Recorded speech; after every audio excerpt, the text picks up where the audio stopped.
Satu lagi cerita ni satu berita baik kepada Sanusi lah. Berita baik kepada Sanusi. Kerajaan negeri boleh tabik kali ini boleh teroka unsur nadir bumi. Kerajaan negeri dibenarkan melaksanakan penukaran awal REE berdasarkan prosedur SOP bagi perlombongan nadir bumi dan mineral.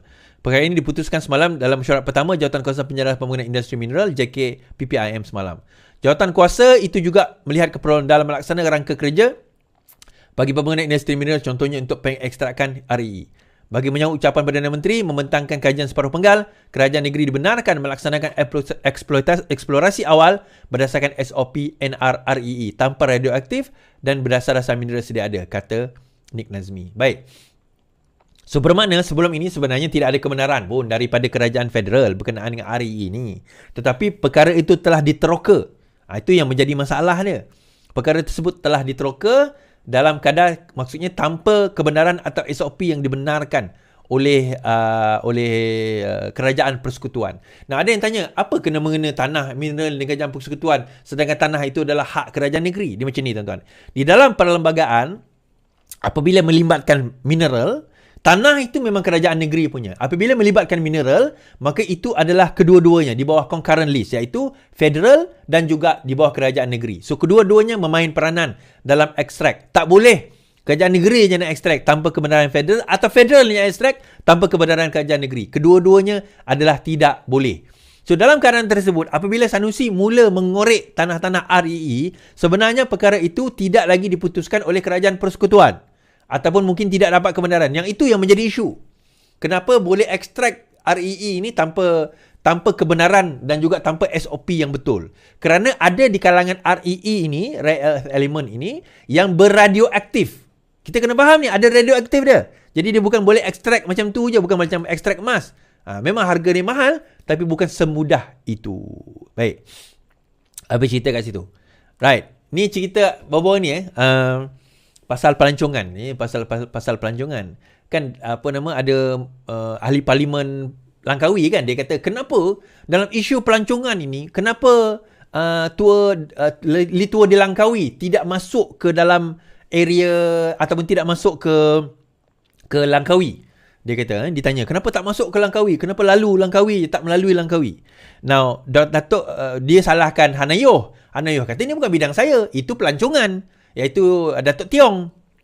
Kemudian Datuk Tiong kata, kami dapat komplain daripada pelancong. Dia kata, dia orang tak boleh minum, dia orang tak boleh nak pakaian-pakaian yang bukanlah mencolok mata, tetapi pakaian yang dia kata yang bukanlah undecent, bukan bogil pun. Tetapi pakaian yang bagi orang Melayu kita bukan pakaian yang biasa lah. Mungkin seluar pendek ke, pakai string saja ke, tak tahulah. Perkara itu dikata tak boleh. Nak minum arak pun tak boleh dekat tempat tersebut. Sedangkan itu budaya ada orang kan. So disebabkan itu, maka kita tak bawa lah ke Langkawi. Kita tour ke tempat lain, dia kata. Alright. Kemudian dia tak puas hati. Langkawi ni tak puas hati. Kenapa tak bawa juga benda-benda macam tu? Alright. So Terengganu pun kata benda yang sama. Okay.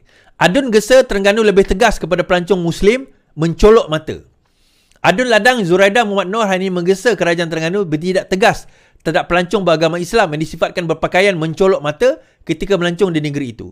Zuraida juga Ketua Saya Amirah PAS berkata garis panduan pelancongan antara lain jelas menyatakan pelancong beragama Islam perlu menutup aurat. Ini kerana terdapat setengah pelancong Muslim terutama di pusat penghinan dan pulau-pulau jelas melanggar garis panduan pelancongan di negeri Terengganu yang tidak memakai etika untuk pelancong Muslim.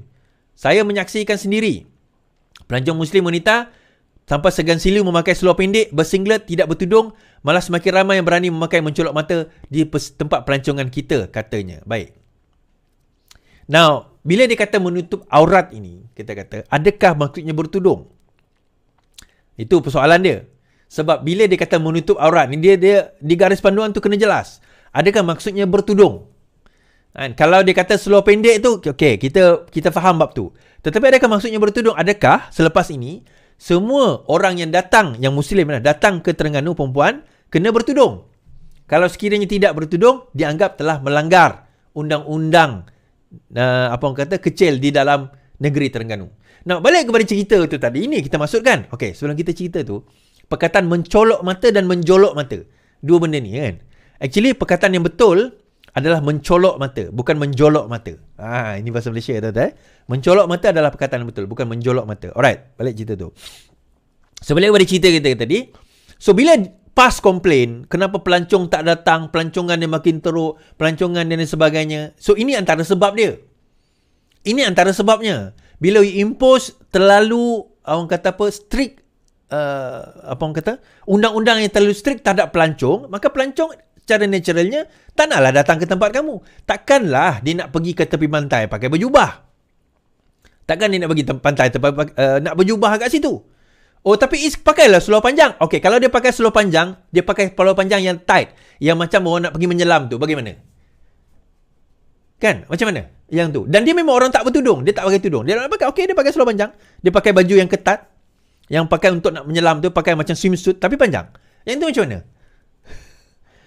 So akhirnya tuan-tuan, kita nak jadi polis agama ke? Ini yang kita maksudkannya, mempoliskan agama. Semua kita nak polis, kita nak jadi polis kepada agama. Oh, engkau nak tak pakai aurat, hukum. Tak pakai menutup aurat, hukum. Engkau nak pakai seluar pendek, hukum. Kita jadi hukum. Akhirnya, benda ni Islam tak ajar. Menjadi polis agama ni, Islam tak ajar, tuan-tuan. Islam tak ajar untuk kita nak encroach into private life. Tuan-tuan, Islam kata tutup aurat.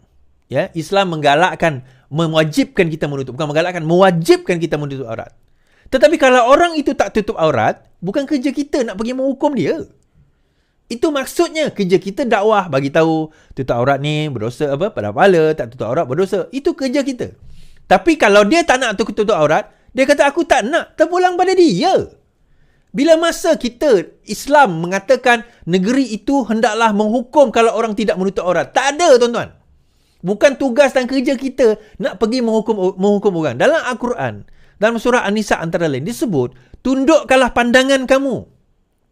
Allah tak kata pergi kepada wanita tak tutup aurat, hukum mereka, pukul mereka, kerjakan mereka. Tak ada. Allah kata tunduk pandangan kamu. Yang pergi tengok tu, kamu yang kena tunduk. Bukan nak suruh orang tu tutup aurat. Ini salah faham kita tentang agama, tuan-tuan. Ini, dan akhirnya lepas tu komplain, kenapa lah negeri kita tak maju? Tuan-tuan, saya pergi Terengganu hari tu. Pelancongan di negeri Terengganu is going down the hill. Tuan-tuan ingat tak, Rantau Abang dulu terkenal dengan penyu kan? Sekarang penyu dah tak ada. Pelancongan tu tak berjaya digunakan untuk menyelamatkan penyu di Terengganu. Tak ada, tuan-tuan. Ada di pulau-pulau tu dah ada lah, tapi di pantai tu sendiri dah tak ada. Dia orang dah, ni antara tugas Islam ni, tuan-tuan. Allah SWT menurunkan manusia sebagai khalifah di muka bumi, itu salah satu function kita. Khalifah ni kerja apa? Sepatutnya khalifah ini menjadi penjaga alam sekitar. Tapi bila di pantai sebuah negeri so-called Islam ni, penyu pun tak ada, kita jadi persoalan. Kat mana preservation yang mereka buat selama ini? Apa yang mereka telah lakukan? Saya bercakap ni bukan sebab saya cakap saya pergi sendiri tempat tu. Saya kata, wah, Rantau Abang ni dulu kalau masa kita belajar sekolah-sekolah rendah kan kita ada penyu bertelur semua. Saya kata, sekarang dah tak ada dah penyu tu. Nak tengok penyu tu kena pergi kat pulau. Dah tak ada. So, saya kata daripada segi pelancongan dia going down. Dan akhirnya kita jadi polis kepada moral manusia. Kita ni sebenarnya, in fact, kalau tuan-tuan tak percaya, tuan-tuan dengar kata-kata Mufti Perlis. Even bukan tugas kita, bukan tugas majlis agama nak pergi serbu rumah orang yang berkhalwat. Bukan kerja kita. Kan? Umar Al-Khattab sendiri dimarahi apabila dia mengintai rumah orang yang dikatakan berkhalwat. Orang tu kata apa? Aku buat satu dosa, engkau buat dua dosa. Kau buat dua dosa, dia beritahu dengan Umar.